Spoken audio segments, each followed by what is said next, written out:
Alright, let's crack this bad boy open. It's been 72 hours, and what I'm going to do is I'm not going to try and remove the core, but I'm going to remove the side plates and then maybe give it another day to further dry out still on the inner core. Because last time I tried to pull that inner core out while it was still wet, and that's what gave me so much trouble and what caused it to end up breaking. So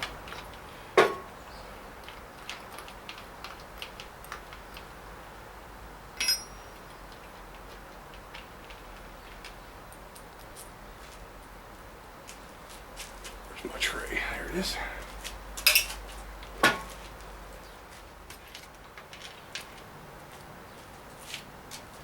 And believe me, folks, it is hot here in Cleveland. Whew. I don't know, it's like 88 degrees right now. And I know some people say, hey, Paul, that's nothing. It gets to be 110 here. 88 in Cleveland is hot. Believe me, 88 in Cleveland is hot because we get that wet, muggy heat.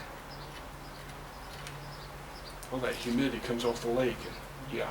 Okay, now let's have a look here.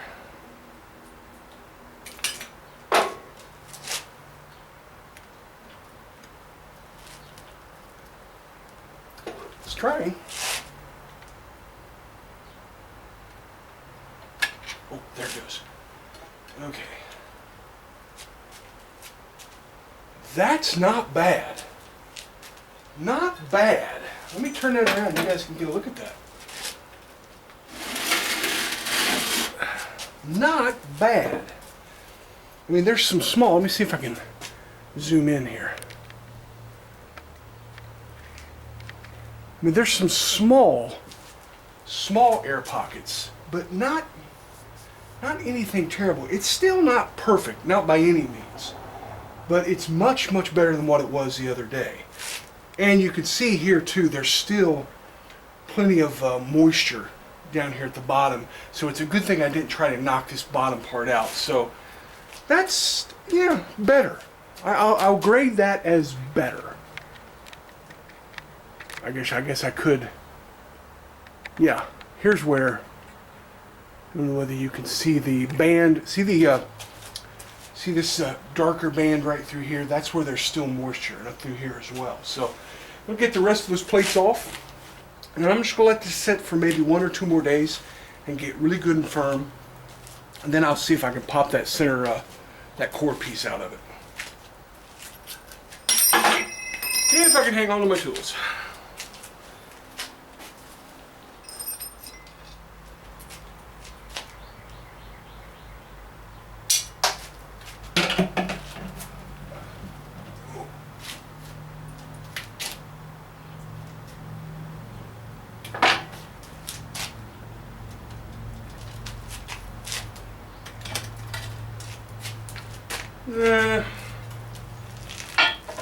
Now the problem that I have is I don't really know right now. Are these air pockets caused by, I still just don't have the technique down, or remember I had to add dry mix to this because I didn't have enough. So, I don't know. Now the pot is certainly usable for me. Again, this is just something I'm going to stick out in the front yard. We're going to throw plants in it. Now, if you were wanting to side hustle this, you wouldn't want this many air pockets. I'm going to take the camera off and show you guys.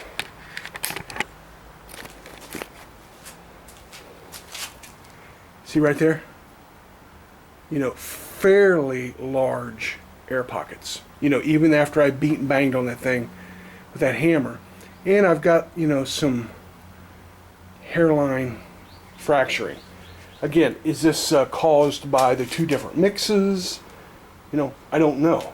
But still, structurally, it's a good pot. And you can still see, where there's moisture.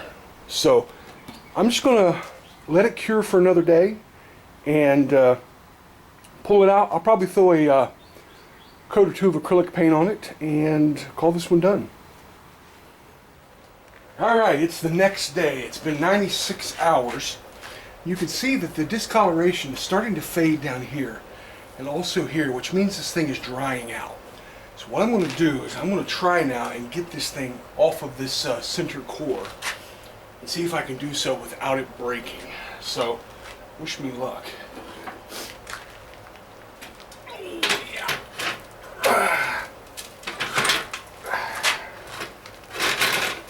Oh yeah.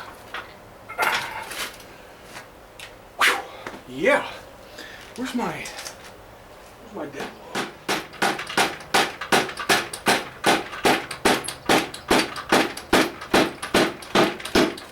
Uh-oh, uh-oh. Ha! Got it. And it didn't break. Nice. Can you guys see that? Let me see if I can get in closer here. Look at that crisp edge on that thing. That's nice. So, what have we learned so far? 9 and 3 is definitely the right mix. Leave it at least 3 days before trying to take it out of the mold. Take the outside of the mold off first and let it cure more before taking the center off. And there's one more thing I want to try. I'm starting to suspect that my notions about how this should work may not be true. I keep thinking that what I need to do is I need a stiffer mix. And it may well be that what I need is a thin mix. Because this was a thinner mix, but I did have to add some dry, which could account for the air holes. But I'm going to crack that square one here in a minute. If you remember, it was very, very thin. So if we crack the outside of that thing off, and it's been 72 hours, and we have way, way less air holes, then definitely a thin mix is the way to go. I'm going to set this one outside. That article I read in the Mother Earth News, and if I can find it, I'll put a link to that article. It's a real brief article. But it was Mother Earth News in 1980. Tells you how old this craft has been around. But what they said in that article was you need to spray these with water for several days to help the concrete bond better. So I'm going to take it outside and just get a bucket of water and give it a good splash with a bucket of water, and then I'll bring that square one over and we'll take it apart. Oh.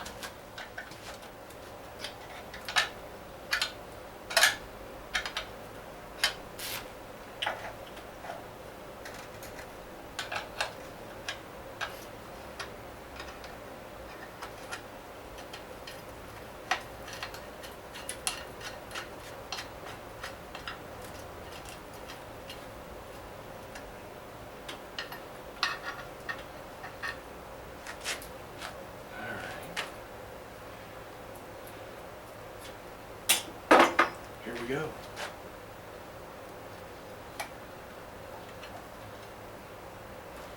I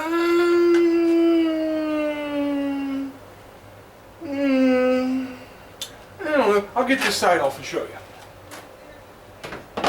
There's still some air, but not the big stuff.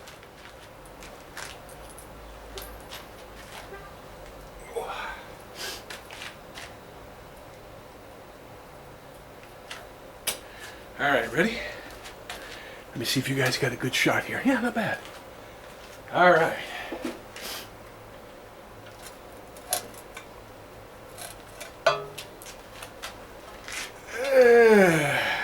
Yeah, no,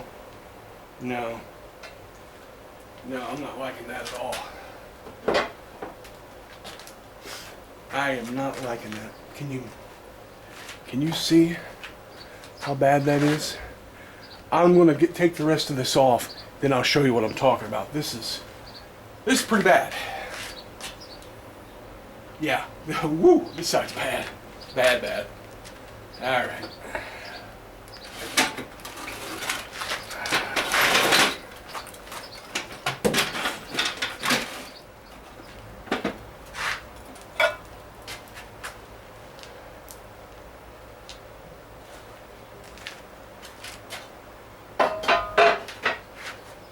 Well, let me find something to wipe my hands with.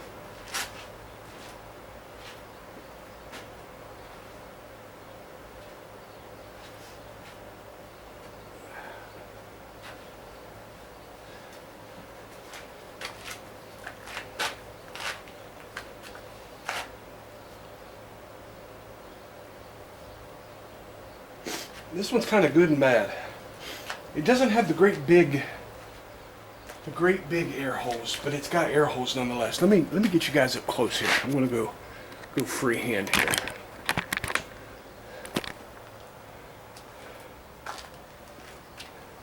See there? This was just not a good pour at all. Well guys, it's hot. Oh my God, is it hot out here. I'm going back in the house. My conclusion is, I'm just not cut out for making pots. I got enough stuff. I'm going to make one more. I'm going to clean these molds up. I'm going to drop them on Craigslist for sale. I got enough projects to frustrate me. I've about had my fill of this one. Thanks for watching, guys. Paul from Cleveland.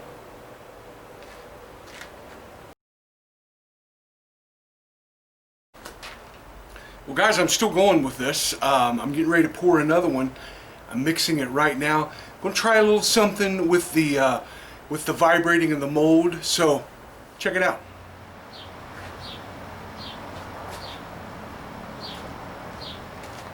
Alright, here's what I'm going to try. I don't know whether this will make a difference, but I'm going to try tipping this thing each way as I tap. My theory is that because these sides are slanted in, that might help trap air. And if I tip it so that the side is more up and down and tap, then that will help free up some of the bubbles. Am I grasping at straws at this point? Probably, but it's worth a try.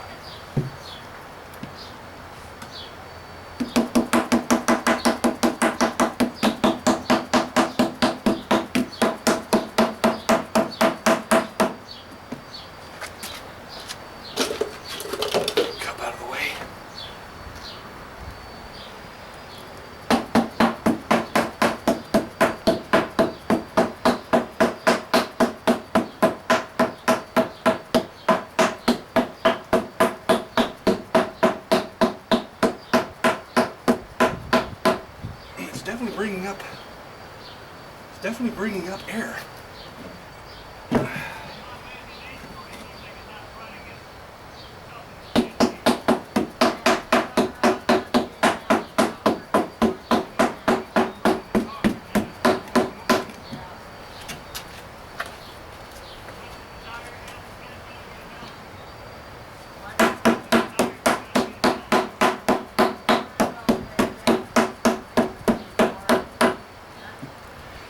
Alright, I'm going to fill this bad boy. Fill her up and tap her some more.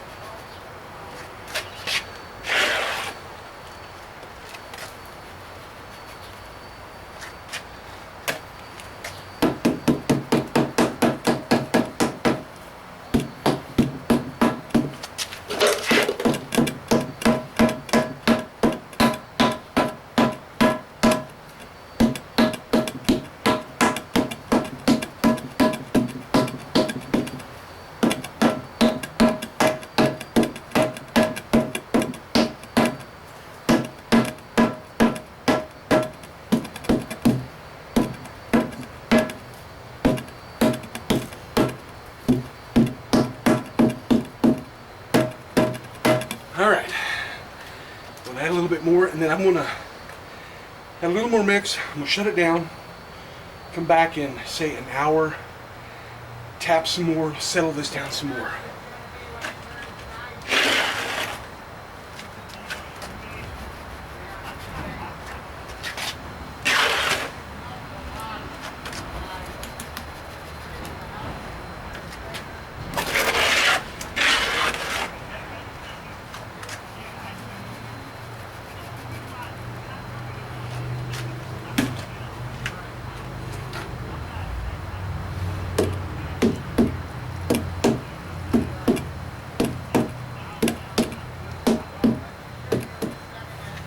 Alright, I'm just going to let that set, let some water drain out, and I'll come back and add the rest of the mix.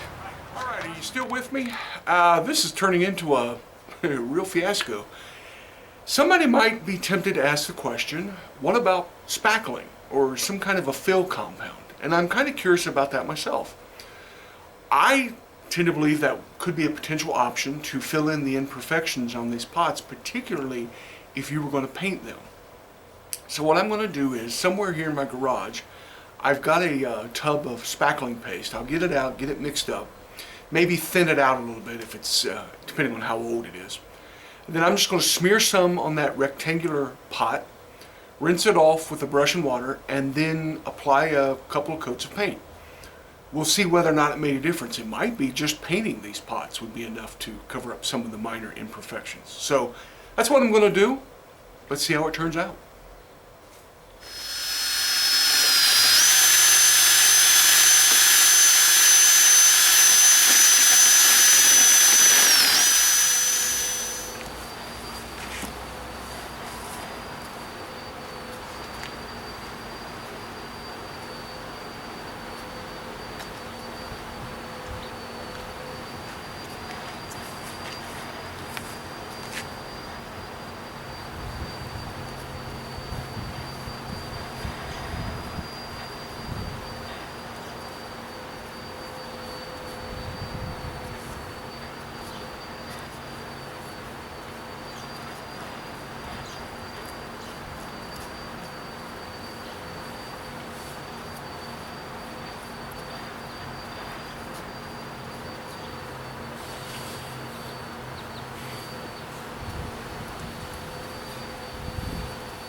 All right, this is what I'm going to do. I've treated this side and this side.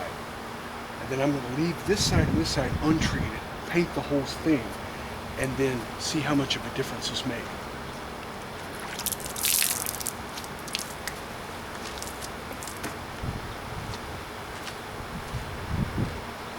Now, one of the things that I have noticed is that spackling compound did, kind of excessively fill in some of the detail, on both sides here around the, the grape leaves and so forth.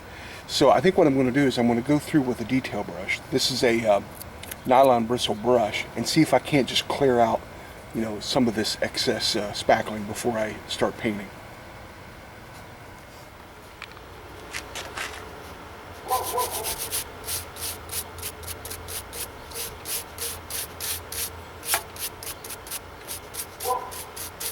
Yeah, that's not doing anything. That stuff's a lot harder than what I'm giving it credit for.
Okay, this is the end that I did not spackle. So I'm going to move you guys in a little bit closer, and so you can get a better view of this and see just how hard is it going to be to fill in all of this pitting.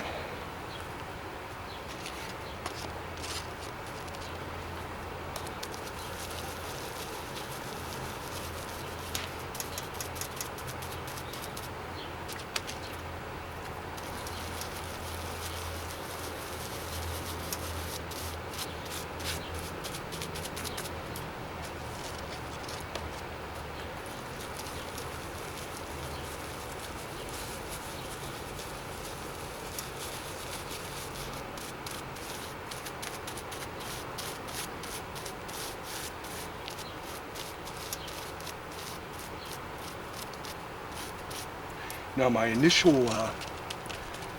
impression right now is that it's not really seeming to be any more difficult filling in the imperfections just with the acrylic paint than it was, the previously spackled portion. So right now, just in the little bit I've done right now, I would have to say probably the way to go about this would be just get a really good thick acrylic paint and just paint them. Because another thing too is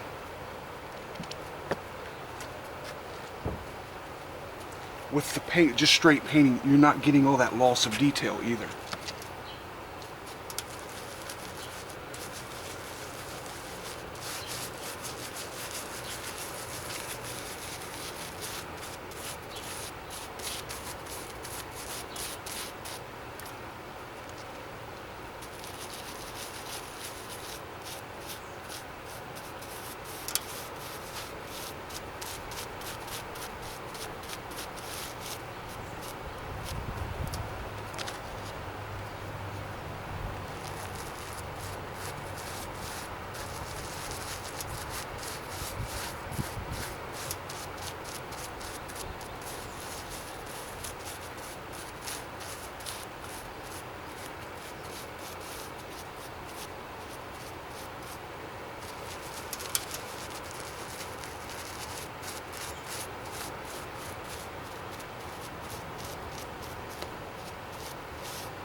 All right, I'm gonna finish this up, paint the top, put at least one more coat on.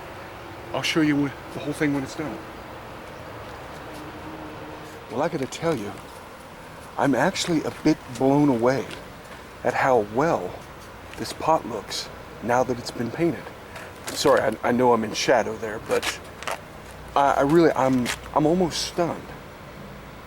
And the spackling really didn't do anything.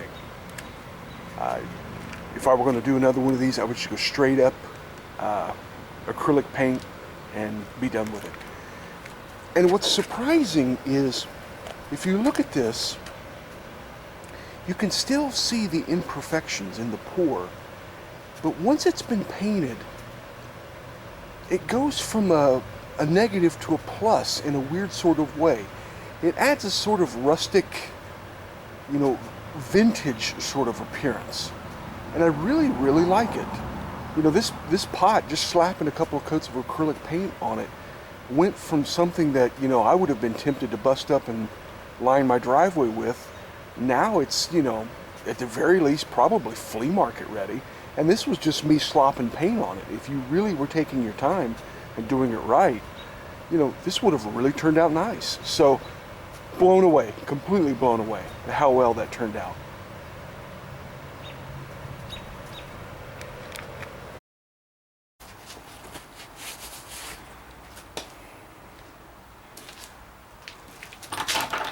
All right, let's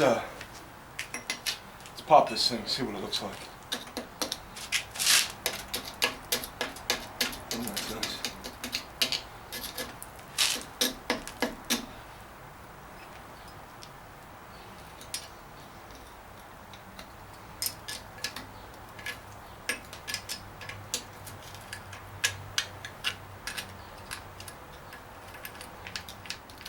Oh, that's some rough stuff.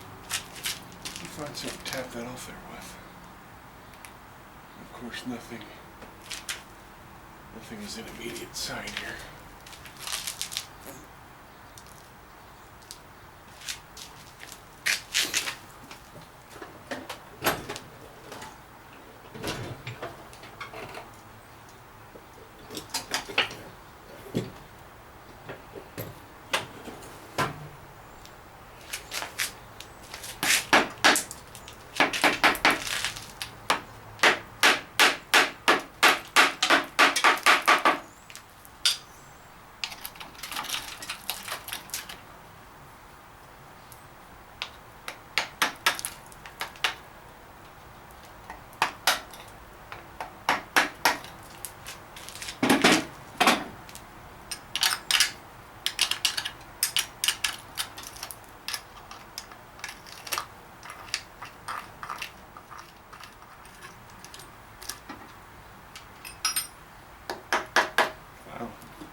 Alright, let's see how this thing looks here.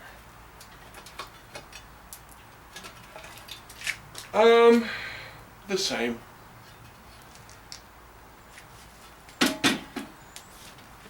Yeah, it's pretty much the same thing.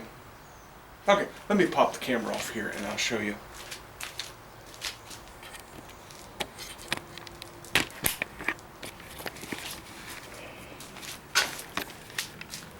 See there? Same amount of air holes, same, pretty much the same. So tipping it up really didn't do anything. So I'm going to get this thing off. You can see I'm actually doing this a day early because I want to get this mold turned around. I want to do one more round pot. And so I'm going to leave the sides off of it for a couple of days. I won't end up actually getting it off here any sooner. It's going to take at least 2 more days for it to dry. So, well guys, where do I go from here? And the short answer is nowhere. I've had some fun with this. I've had a lot of fun, reliving memories. Remembering things that I hadn't thought about in years. My grandparents and all of those things. It's time for me to pass this legacy on to someone else. I've got, a myriad of other projects. Like I said, it's been fun. It's time for me to draw this to a close. So I've reached out to one of my cousins and asked if he would like to have these molds. I thought about putting them on Craigslist, but for one thing, that would be unfair because my grandfather did have other grandchildren besides me, and I knew that there would be some other people who would be interested in trying this, and I was never going to get anywhere near the asking price for these molds. And so I like I said, I reached out to one of my cousins. His name is Dave, and he definitely wants to give this a try. So next time I go down to visit my mother, I'll pack these up and send them on up the river. Did I learn anything from this? Yes and no. Sometimes, we perfectionists get a little hard on ourselves when things, aren't as easy as we think they should be. If I was going to continue on with this, the next thing I would do is probably fashion some sort of a shaker table vibration system, to really try and vibrate the air pockets out of these molds. But at the same time, I sometimes wonder too, am I chasing an unrealistic expectation of, ultimate perfection? And I said some things about, not learning the rules or not, learning the basics on things. Well, that's true, but that's partly also being very hard on myself, because how do you learn the basics? You learn by doing. And this whole process has been a process of doing. But it's time for that process to go to someone else. And so, Dave, if you see this, best of luck. I hope maybe you picked up a thing or two from this video. And to the rest of you, thanks for watching.